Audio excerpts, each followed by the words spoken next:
ओम अज्ञानतिमिरान्धस्य ज्ञानञ्जनशलाकया चक्षुरुन्मीलितं येन तस्मै श्रीगुरवे नमः।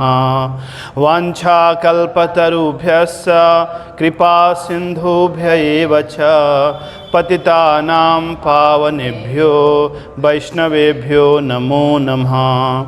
श्री कृष्ण चैतन्य प्रभु नित्यानंद श्री अद्वैत गदाधर श्रीवासादि गौर भक्त वृंद।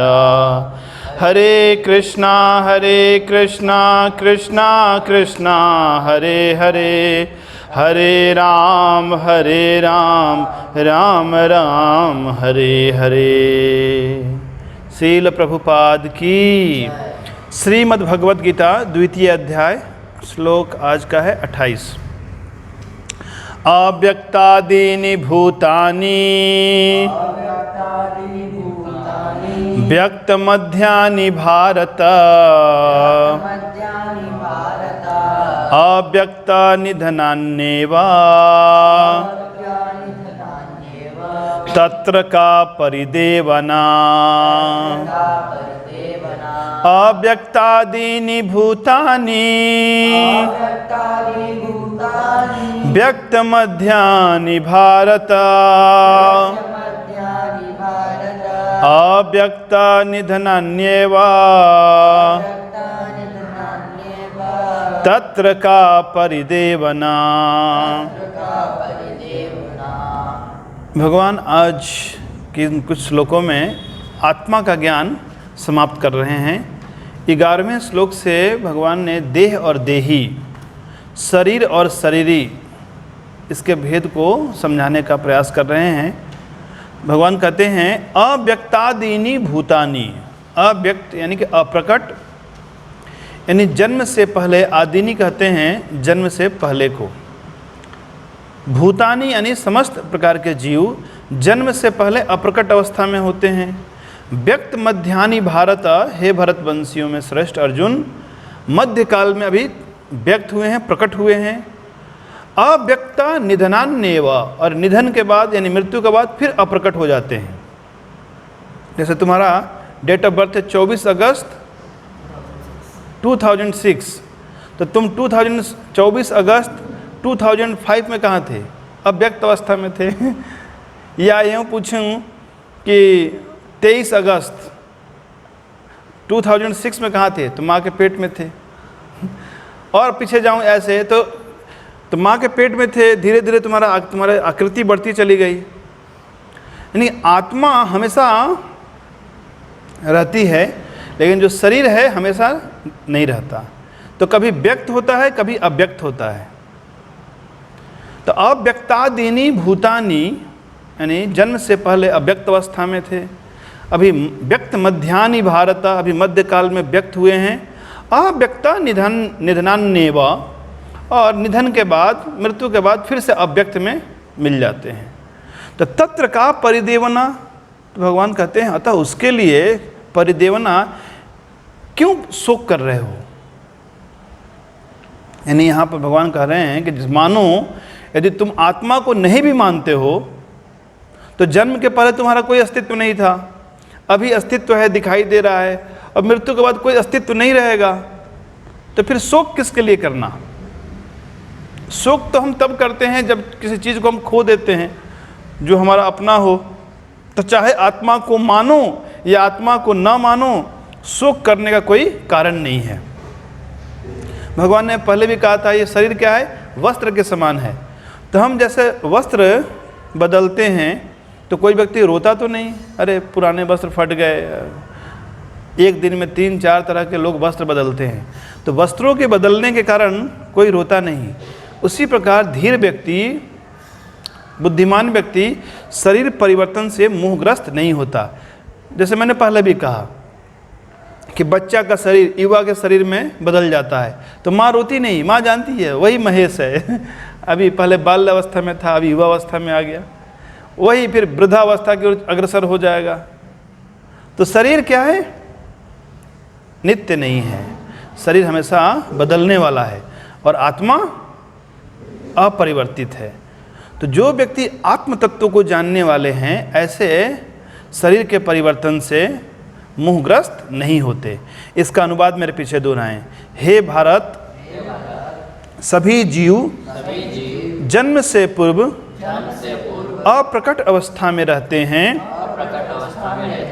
मध्य अवस्था में प्रकट होते हैं एवं मृत्यु के बाद पुनः अप्रकट हो जाते हैं।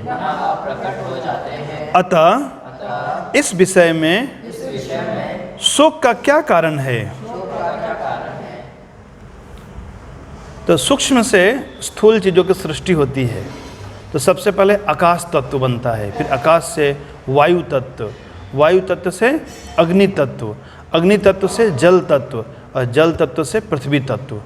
यानी आकाश के भीतर सारे तत्व सूक्ष्म रूप में मौजूद रहते हैं। उसी प्रकार भगवान के भीतर सभी प्रकार की जो सृष्टियां हैं बीज रूप में सन्निहित रहती हैं। लेकिन जब भगवान इच्छाएं करते हैं सृष्टि के लिए तो वही जैसे एक बीज से एक वटवृक्ष उत्पन्न होता है, इतना विशालकाय वटवृक्ष उसी बीज में छुपा हुआ था, लेकिन किस रूप में? अव्यक्त रूप में। अभी क्या है? व्यक्त हो गया, फिर सूख जाता है कुछ दिन के बाद, फिर अव्यक्त में मिल जाता है। अगले श्लोक में आश्चर्यवत् पश्यति कश्चिदेनम्, आश्चर्यवद् वदति तथैव चान्या, आश्चर्यवच्चैनमन्यः शृणोति, श्रुत्वा पयेनं वेद न चैव कश्चित्,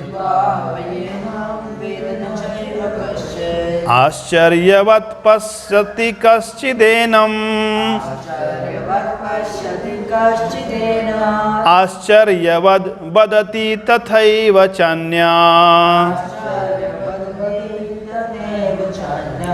आश्चर्यवच्चैनमन्यः शृणोति, श्रुत्वा पयेन वेद न चैव कश्चित्। इसको कहते हैं आश्चर्य श्लोक।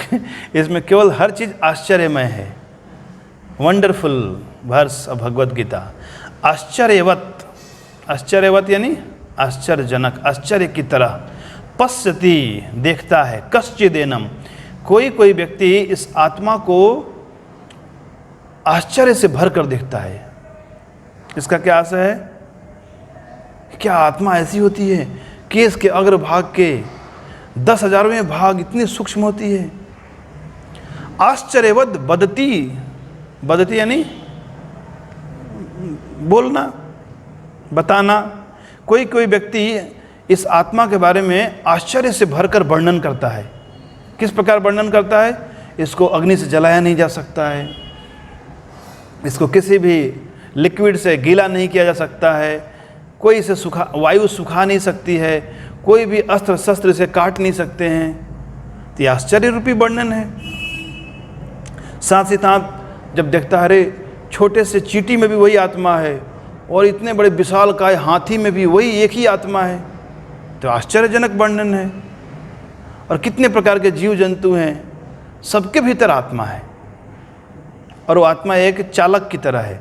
जैसे मानो कोई व्यक्ति यदि स्कूटर चलाता है तो कोई ज़रूरी नहीं कि वो 4 व्हीलर भी उतनी ही कुशलता से चला सके, और यदि चला भी ले तो कोई ज़रूरी नहीं कि वो एरोप्लेन चला सके। लेकिन आत्मा कितनी दिव्य और कितने आश्चर्य से भरी है कि वही आत्मा एक छोटे से कीड़े के शरीर में है, मच्छर के शरीर में भी है और पशु मनुष्य के शरीर में है।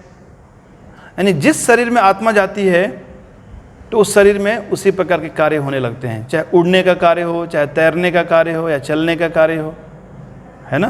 तो अद्भुत है आत्मा। तो आश्चर्यवत बदती तथैव चान्य, अन्य व्यक्ति इस आत्मा के बारे में आश्चर्य से भरकर वर्णन करते हैं। आश्चर्यवत चैनम अन्य शृणोति, कोई कोई इसको आश्चर्य से भरकर सुनता है। अच्छा, इतनी अद्भुत है आत्मा। जैसे मानो एक 10 बाई 10 का एक कमरा है, तो उसको प्रकाशित करने के लिए एक 100 वाट का बल्ब काफ़ी है ना। लेकिन एक कमरा, एक हॉल है, यानी कि 1000 फीट लंबा, 1000 फीट चौड़ा, तो उसमें एक बल्ब से काम होगा? उस 100 वाट का बल्ब काम नहीं करेगा। लेकिन आत्मा के साथ ऐसा नहीं है। वही आत्मा जो छोटे से मच्छर के शरीर को चैतन्यवत यानी चेतना का संचार कर देती है आत्मा, वही छोटी सी आत्मा हाथी जैसे विशालकाय शरीर को भी पूरे शरीर में चेतना का संचार कर देती है। तो ये क्या आश्चर्य है। और कुछ लोग सुत्वापयेन, सुनने के बाद भी वेद न चैव कश्चित, वो आत्मा के बारे में कुछ नहीं समझ पाते हैं। यह है आत्मा के बारे में ज्ञान। क्योंकि सुनते हैं, शिष्टाचारवश सुन लेते हैं, किसी मंदिर में गए, बैठ गए भगवत गीता क्लास में, सोचते हैं नहीं उठना चाहिए, यहाँ भगवान की वाणी का वर्णन हो रहा है, बस सुनकर निकल लेते हैं। समझ में कुछ नहीं आता। इसलिए यहाँ भगवान कहते हैं कि सुनने के बाद भी कोई व्यक्ति वेद न चैव कश्चित, सुनकर भी इस आत्मा को कोई नहीं जानता। कुछ लोग देखा देखी सुन लेते हैं कि वो जाते थे मंदिर तो उनके पीछे पीछे मैं भी चला गया, वो बैठे थे क्लास में तो मैं भी बैठ गया। और कुछ लोग इस कान से सुनते हैं और उस कान से निकाल देते हैं। तो ये आत्मा का ज्ञान ऐसे आश्चर्य से भरा हुआ है। तो अगले श्लोक में भगवान इस आत्मज्ञान का समापन कर रहे हैं। भगवान कहते हैं देहि नित्यम अवध्योयम देहे सर्वस्य भारत तस्मात् सर्वाणि भूतानि न त्वं शोचितुमर्हसि देहि नित्यम अवध्योयम देहे सर्वस्य भारत तस्मात् सर्वाणि भूतानि न त्वं शोचितुमर्हसि। भगवान कहते हैं देही यानी कि आत्मा, देह के भीतर रहने वाला। देही नित्यम, देही नित्य है। अवध्योयम, अवध्योयम यानी अवध्य है, इसका वध नहीं किया जा सकता है। अयम यानी यह आत्मा। देहे सर्वस्य भारत, फिर भारत संबोधन आया अर्जुन के लिए कि हे भरतवंशियों में श्रेष्ठ अर्जुन, जो देही है, जो देह के भीतर रहने वाला है, उसका वध नहीं किया जा सकता है, नित्य है।